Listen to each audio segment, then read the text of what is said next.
Uwiteka Mana nziza, izina ryawe rihabwe icyubahiro. Twigize hafi, tube hafi yawe. Ubukene, ibigeragezo, amakuba, uburwayi, intambara ndetse n'ibindi byinshi birimo birakoresha ubushobozi bwabyo bwose ngo bitwigize kure yawe. Turimo turajya kure y'inzu yawe, turajya kure y'umurimo wawe, turajya kure y'imiryango yawe, ariko uyu mwanya utwigize hafi. Igihe ibihe bizashira turifuza kuzaba turi hafi yawe. Uturinde rero ubuzima bw'uyu munsi kudushyira kure yawe. Tugiye kubumbura ibyanditswe byera ntaba ari twe, izina ryawe rihabwe icyubahiro. Uduha amahirwe yo kuzicazwa mu bwami bwawe, tubisabye mu izina rya Yesu, amen. Muri uyu mwanya dufitanye icyigisho cyiza, kandi ku musozo w'iki cyigisho korari abagenzi baraba bageze hano. Ubucuti butarimo ubutubuzi. Ntabwo mbizi ko wari wakundwa n'umuntu agukunda ubucuti ariko burimo buki ubutubuzi. Umuntu muricara akakubwira ati uri uwanjye, ndi inshuti yawe, nugera no mu bibazo uzabibone. Warangiza wamuhamagara ugiye kumutura ikibazo, telefone agahita yikuramo batiri. Mwazahura ukamubwira uti naguhamagaye nkukeneye, ati telefone yahise ishiramo umuriro, nari ndi kure. Umuntu muricara akakubwira ko ari inshuti magara, ukamubitsa amabanga ariko we ntajya kubitsa yawe. Umunsi mushwanye akabwira abantu ati buriya nari naratinye kubivuga ariko reka mbabwire ibyo ari byo. Mu buzima bwo mu isi turimo turemera no kugirana n'Imana ibibazo kugira ngo turamire inshuti zacu, ariko ubucuti bwinshi burimo ubutubuzi. Bibiliya igaragaza yuko hari n'abantu bakunda Imana urukundo rurimo ubutubuzi, ariko Bibiliya ikatubwira umuntu umwe witwa Aburahamu.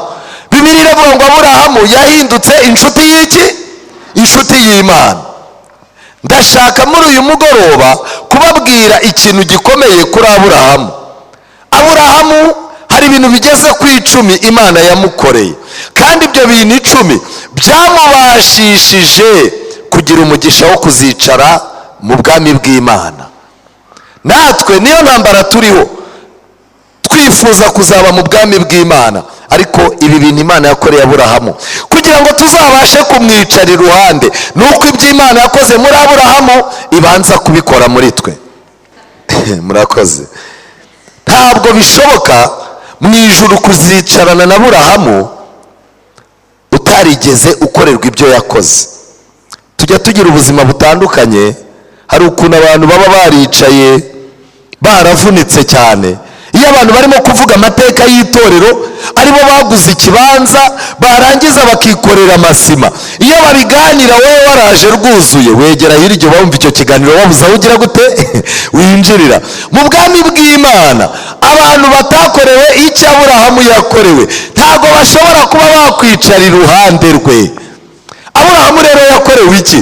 Twihuta, ikintu cya mbere Imana yakoreye Aburahamu, yaramwegerera amubwira ngo va mu gihugu cyanyu, usige umuryango wanyu, ujye aho nzagira gute nzakwereka. Icya mbere kugira ngo umuntu azajye mu ijuru agomba kuba afite amateka abiri, ibyo yavuyemo n'ibyo yagize gute yagiyemo. Ndashaka kubabaza, waje mu bintu by'Imana wavuye mu biki? Koko wabivuyemo? Aburahamu yataye bene wabo, ataho yagombaga kubona 8, aza kurikiye ijwi ryamubwiye ngo jyaho nzakwereka. Uyu munsi turimo turemera kugira ibyo duhomba kubw'ijambo ry'Imana icyo ritubwira. Aburahamu ikintu cya kabiri gikomeye Imana yamukoreye, amaze guhaguruka yagiye nk'uko Imana yamutegetse. Loti agendana nawe, ariko mu kugendana nawe Aburahamu yari afite umuhamagaro, Loti nta muhamagaro yari agize gute yari afite. Icyo nshaka kuvuga aho ngaho ni iki rero? Kuba inshuti y'umuntu w'Imana ntibivuze ko wabaye inshuti y'iki y'Imana.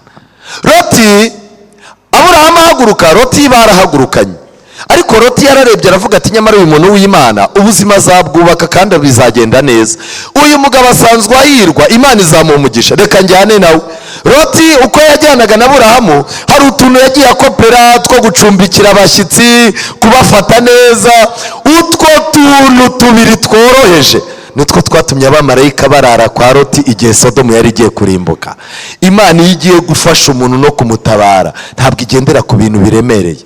Nshuti zanjye, nagira ngo mbabaze abantu b'Imana mwabanye, wabakuyeho iki uretse utuntu wabakopeyeho? Aburahamu arahagurutse afite umuhamagaro. Imana aramubwiye ngo haguruka, ndakujyanye kandi nzagira gutya. Loti arahaguruka, hari umuhamagaro mwabonye yari afite. Rero reka ngire ikintu mbabwira, ibintu by'Imana bizakuryohera, uzajya muri korali uririmbe, uzaba umubwiriza, uzaba umukuru w'itorero, ariko nagira ngo mbabwire Bibiliya ivuga ngo iyabahamagaye niyo kwizerwa no kubikora izagira gute? None umuntu itahamagaye izakora iki muri we? Bibiliya iravuga ngo iyo yatangiye umurimo muri wowe, muri twe niyo izagira gute? None se niba itaratangiye umurimo muri wowe, umuhamagaro ni ikintu gikomeye.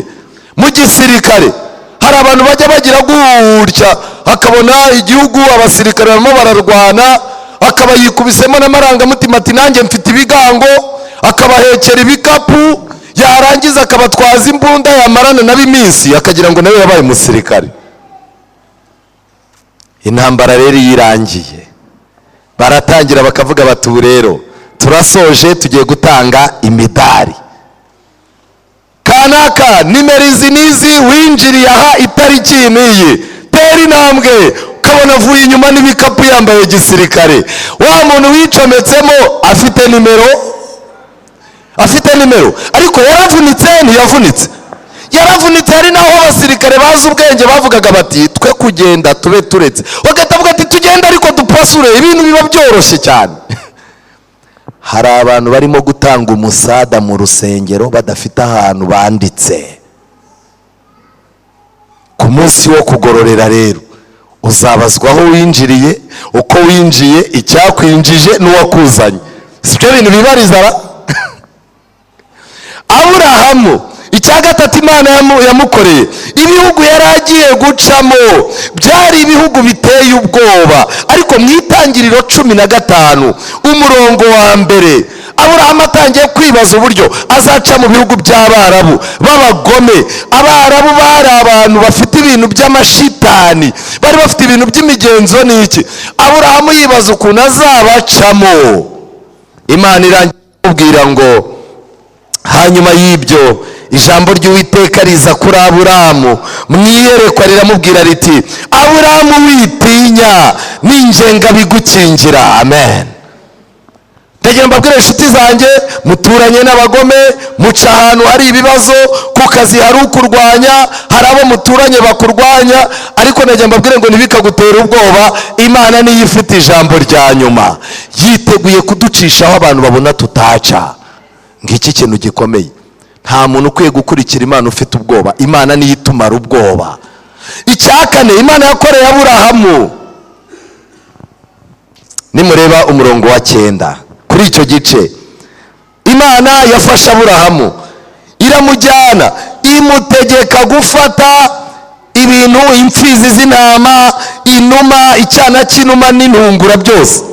Aburahamu arangije arabimanyura, arabyica. Imana irangije iramubwira ngo rinda ziriya nyama, kandi yagombaga kuzirinda ahantu ku musozi uriho ibisiga bikunda inyama. Aburahamu aratangira rero ararinda, yakwirukana ibisiga ibyaha bikaba byamanutse ku nyama, akirukana ibyaha bikagaruka. Aburahamu arangije arananirwa, imbaraga zimushiramo, yegamye ngo aryame, ahita ararota. Amaze kurota akangutse, Aburahamu yatewe ubwoba bukomeye no kuba yari yarinze inyama. Arakanguka ati inyama z'Imana, asanga ibisiga birimo biraguruka hirya no hino, nta na kimwe kirimo kwegera za nyama. Imana yari irimo kumuha isomo ngo ni njyewe urinda, kandi ibyo ndinze bikaba amahoro. kubw'ibyo rero ndagira ngo mbabwire, ubu hari ikibazo gihari. Ujya kubona ukabona umuntu, umudamu aricaye ati papa w'abana ntakirya mu rugo, kandi nsigaye mbona ajya gufata telefone ye najya kuyisimbukira nkabona arinaze. Hari ukuntu abantu basigaye barabaye nk'abajepe. Muntu telefone ikaba iri hariya igasona, ukabona umugabo n'umugore bararebanye, umudamu ukabona agize gutya n'umugabo agize gutya, wajya kubona ukabona baraturumbutse pa kuri telefone, umwe ati yime, undi ati n'utayima. Umugabo yarangiza ati iyo telefone uribeshye urebeho birapfa. Kugira ngo bidapfugwa bigenda gute? Umugore asubiza umugabo telefone. Umudamu yabona bimeze gutya agahita atangira ati rero amafaranga turayafite. Agafata umwana w'umumotari, guturuka mu gitondo kugeza nimugoroba, munywe essence yangahe? Mabuja ni 10. Versoma yawe nangahe? Byibuze 15 byanze 25 muri weekend. Uzagenda inyuma y'umugabo wanjye umenye igipangu yinjiyemo aho agiye. Niyo mpamvu muzabona buri abamotari ntibagira akazi kamwe. Abamotari muri ahamwiriwe ntibagenzwa n'ikintu kimwe. Ariko uwo mumama aba yateguye agatekinike, n'agatekinike ko kurinda umugabo ngo batamumurya, ariko birangira n'ubundi bamumuriye. Hano hanze hari abantu bakanuye. Dore mbabwire tekinike yo kurinda, Imana niyirinda. Fata umugabo agiye gusohoka yiteye amavuta ahumura neza atajyaga yitera, ubona yambaye neza yigize umuntu arimo kubwira abantu ati imodoka hafi, umukubite hasi umusengero, ubwira Imana utabamarayika b'ijuru bose bamujya imbere, ahirwe mu byo agiyemo. Umugabo atangira gutengurwa. Kandi igihe cyose mwagiye murindisha abana banyu Imana yarabarinze, ariko ubu ngubu mubakingirana mu bipangu ngo bataza ku rusengero muri jiya, abana banyu mukabarinda. Reka gira ikintu mbabwira, tugeze no ku rwego abagabo benshi bafite amafaranga, abafite umuntu bavuganye muri MTN umuzanira amarikodi y'umugore we. Havujya ko ukabona umugabo arimo aravuga, erega mama kana buriya makuru tuba tuyaryamanye. Ariko reka gira ikintu mbabwira, ibintu byo gucungana, byo kwirukankana ku muntu, Imana yeretse Aburahamu yuko ari yirinda. Yarinze inyama ziramunanira, Imana iramubwira iti aho uzajya nzakurindira. Byagenze gute? Aburahamu agiye muri Egiputa, bagiye kumutwara umugore kubera ubujiji bwe. Harya Imana yaramurindiye ntiyamurindiye? Yaramurindiye. Nimurindisha Imana business zanyu.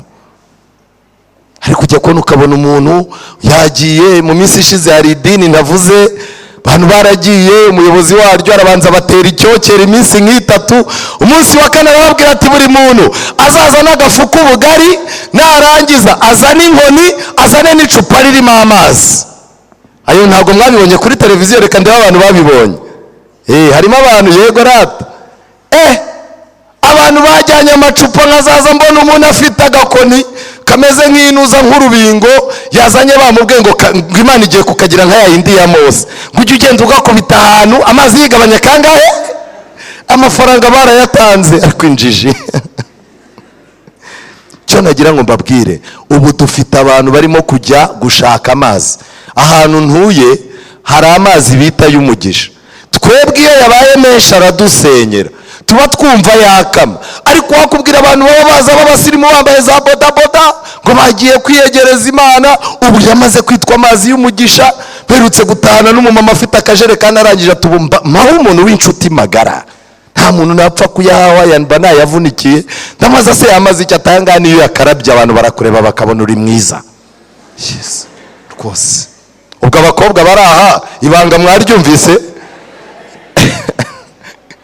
Ariko icyo nashaka kubabwira ngiki, Imana yacu mu biganza byayo nta kintu twabuze. Nshuti zanjye, Aburahamu ikindi kintu gikomeye yakorewe, nimureba neza, Aburahamu umugore yaramubwiye ati ryamana n'umukozi wo mu rugo tubone umwana. Nyine igisebo kirahari cyo kutabyara, ariko Imana nayo ikeneye gufashwa. Aburahamu arangije, buriya umudamu, ubundi umudamu umaze kumenyera urugo abagira n'amahane. Abagabo barahamwiriwe, umudamu umaze kumenyera urugo kurumetiriza bye, abagira amahane bya hatari, aricara akavuga ati ndabivuze kandi ndabivuze. nibwo uzajya kubona ubone umugabo araje ati rega ati bya bintu twavuganye byahindutse. Aburahamu yumviye umugore ateye umukobwa w'umukozi wo mu rugo inda. Umukozi wo mu rugo nawe amaze gutwita ahita atangira gucyurira umugore ati umugore n'utwita, umugore n'usama. Umugore umushiha uramwica, abura uko abigenza, akazaza yegera Aburahamu ati ariko wadukijije kuri umugabo. Kimwe mu bintu bicecekesha umugabo mu rugo rwe ni ugusambana n'umukozi wo mu rugo. Aburahamu yari asigaye arize zenge, akabura icyo avuga, akabareba boza ati dukemurire ibibazo. Imana yohereza marayika wagombaga kuza kubikemura. Marayika yabwiye Aburahamu ngo uriya wateye inda musezerera agende, sigarana umugore naguhaye. Kanjye ikintu mbabwira, mfite ubwoba ko muri no minsi murimo kwishakira abanyu n'ab'amafaranga mufite, bikazarangira n'ubundi Imana ibategetse ko bagomba kugenda mugasigarana abanyu. Icyabaye ni iki? Aburahamu rero byaje kumenyekana ko yaryamanye n'umukozi wo mu rugo. Aburahamu aragenda araceceka, ararandaga, isi iramwota. Imana iza kwicara avuga iti ariko mfite umuntu w'inshuti yanjye witwa Aburahamu, muri ino minsi arakonje, yaciye mu kibazo kimwambika ubusa, ngomba kugira icyo mukorera. Imana irazireba Aburahamu, baraganira, Imana irangije iti Aburahamu kuva uyu munsi ntabwo uzongera kwitwa Aburahamu, uzaza witwa nde? Aburahamu. Inyuguti ebyiri zonyine zinjiyemo zari zihinduye amateka akomeye. Reka ngire ikintu mbabwira, buri gihe iyo twamaze guca mu bihe bidukoze isoni, nicyo gihe Imana izi ikatwegera ikatwambika irindi zina. Ubu uyu munsi wa none kwitwa umwana w'Imana nicyo kintu cya mbere cyiza, ukurikije amazina baba baratwise aho tuba twaragiye. Ariko ikibazo ni kimwe, muri karitsiye cyangwa ku kazi bakwita nde? Bakwita nde? Kagenda ugatangira uti nje kureba umuntu bita murokore hano, ati nta murokore uba hano. Ati nyamara muremure w'igikara, ati ati muremure w'igikara hano ntahabara, atahaye ukamubwira Manyanga, bwira Manyanga ko bamushakashaka. Siko nawe barimo kuvuga. Tuba dufite amazina muri karitsiye no kwiseta batwise, ku buryo Imana iyo imaze kubona birenze uri umuntu wayo iguhindurira izina. Aburahamu yahinduriwe izina rero, kandi Aburahamu yahawe ikimenyetso cyo gukebwa, ikintu cya gatandatu. Uyu munsi umuntu utarakebwe, ntabwo uyu munsi Bibiliya idusaba gukebwa ku mibiri gusa. Bibiliya ivuga yuko gukebwa nyakuri ari ugukebwa iki? Umutima. Gukebwa umutima rero niko kubyarwa ubwa kabiri. Kubyarwa n'amazi ni iki? N'umwuka. Niko gutsindishirizwa n'ubuntu kubwo kwizera. Umuntu udakebye umutima ntashobora kuzicarana na Aburahamu mu bwami bw'Imana. Aburahamu ikindi kintu yakorewe, Imana yaramukijije. Murabyibuka ko umugore watabyaraga, Imana yegereye umugore we. Igihe kimwe Yesu yazanye n'abamarayika bandi babiri, baza kwa Aburahamu, baricara baraganira. Abo bamarayika bandi babiri bari bacecetse, Yesu niwe wavugaga wenyine. Noneho arangije arabaza ati se mugira akana? Bati reka da. Arangije aravuga ati igihe nk'iki ngiki umwaka ukurikira muzabyara umwana. Sara ni umuhanga cyane, yajyaga akunda kuza kumviriza ibiganiro umugabo we agiranye n'abashyitsi. Buriya mu mategeko y'abadamu kumviriza ibintu bireba urugo rwabo barabyemerewe. Niwumva urimo kuganira n'umuntu kuri telefone ukabona madamu wawe araje agize gutya, ari mu nshingano ze da? Ni mu nshingano. Abagabo ko bababaye abari mu nshingano. Sara yaraje arumviriza, akazaza yumva umumarayika umwe aravuze, n'undi aravuze, Aburahamu ababwiye uko atabyara. Sara arangije aravuga ati umugabo nawe byaramuzengereje kuba ntabyara. Yumva itegeko riravuzwe ngo mu mwaka utaha igihe nk'iki uzabyara. Noneho yarari yibagirwa ibyo yararimo, arangije agira gute? Araseka. Asetse, Yesu ahita avuga ngo bwira umugore wawe aze. Sara araza, usetse iki? Sara arangije aravuga ati ni impamo nkaba nsetse. Yesu aramureba abona iminsi Sara yamaze mu gahinda yatumye aba umuntu w'umurakare ku buryo iyo ababaye cyane araseka, iyo yishimye cyane agira gute? Ararira. Yesu arangije aramureba aramubwira ati rero izina ry'umwana ubwo rirabonetse, umwana azitwa Isaka kuko Imana izagusetsa, izagusetsa birenze guseka usekeye inyuma y'ihema. Sara yarasetse ntiyasetse? Reka mbabwire, nubwo nyine musigaye mureba za komedi cyane ngo mumwenyure ariko Yesu niwe usetsa abantu bagaseka basetse. Ikintu gikomeye rero kiri aha ngaha, Imana yakijije Sara ubugumba. Ni nako bimeze ku muntu wamaze kubyarwa n'Imana. Imana imuha imico myiza igatuma aba nk'igiti cyera imbuto nyinshi. Uwo muntu wera imbuto nyinshi rero azahabwa amahirwe yo kujya mu ijuru kurya ku giti cyera imbuto z'uburyo 12. Ariko niba utera imbuto ntibishoboka, uri ingumba.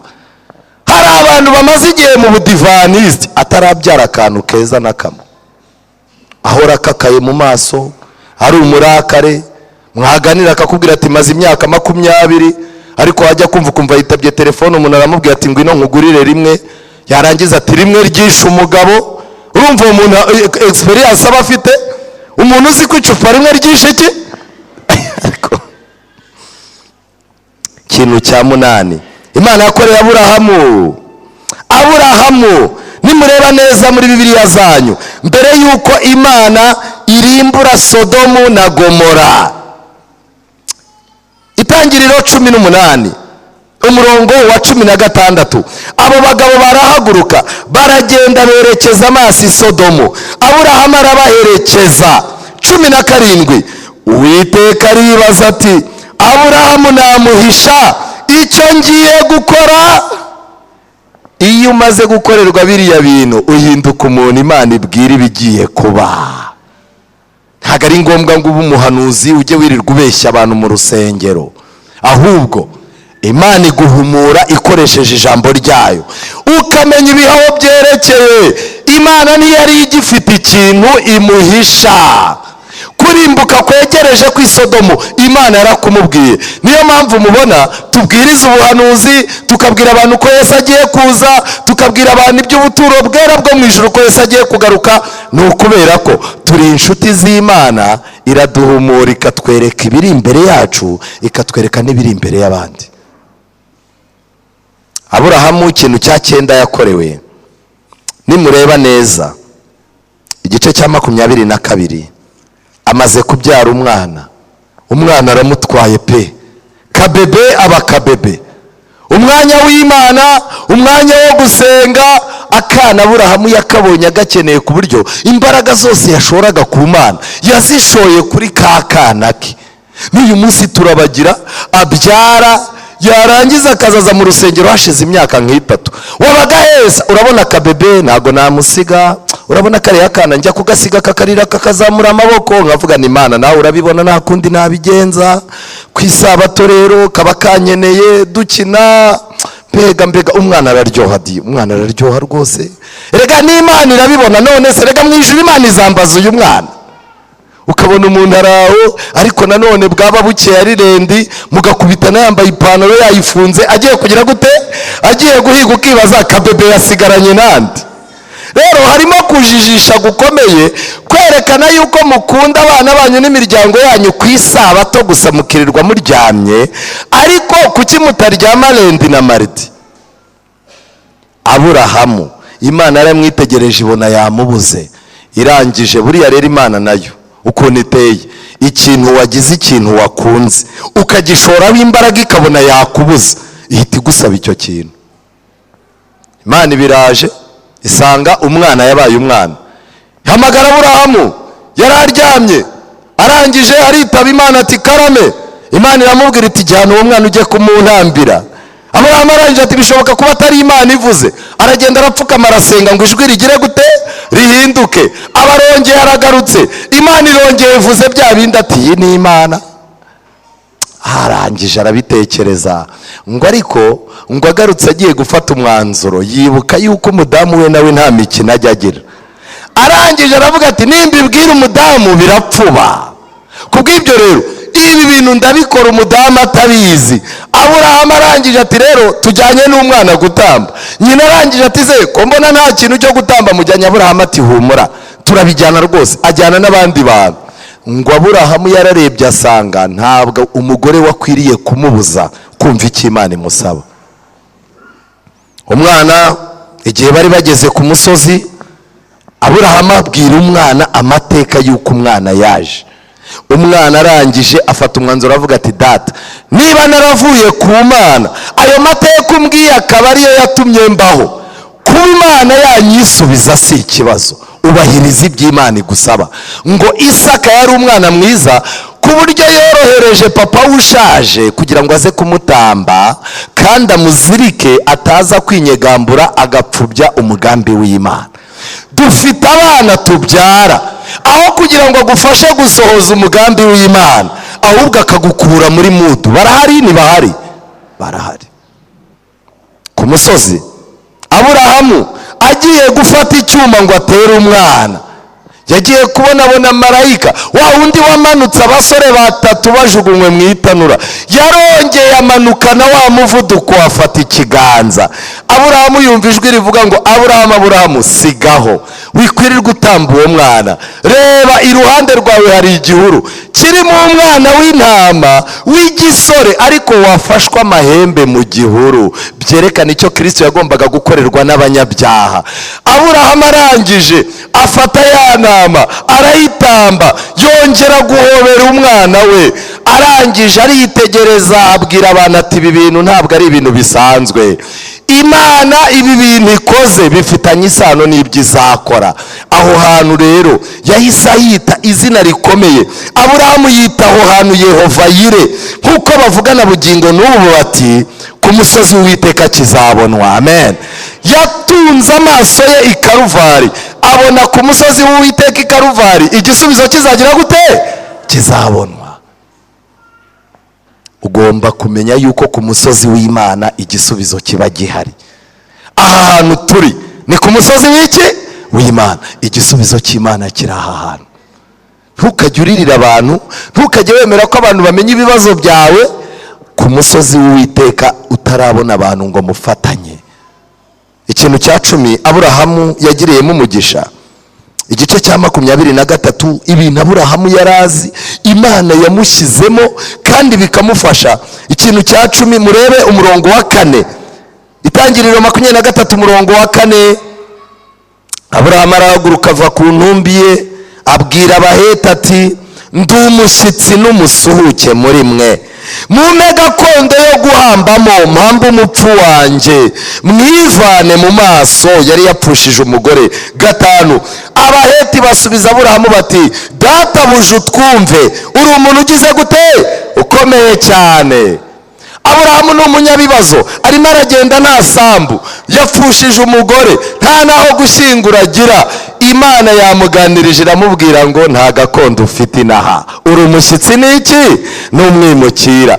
Aburahamu yagendaga yumva ari we muntu ibibazo byarembeje, ariko ngo umuntu wamurebaga mu maso yabonaga ari umuntu ugize gute? Ukomeye. Imana ibigenza ite ku buryo abantu baza kukwegera bakakuguza amafaranga utigeze ubona. Umuntu akaza akakubwira ati nkurikije uko uteye wowe nta kibazo ugize gute ufite. Naho ikintu Imana ikora, Imana ibakinga ibikarito mu maso.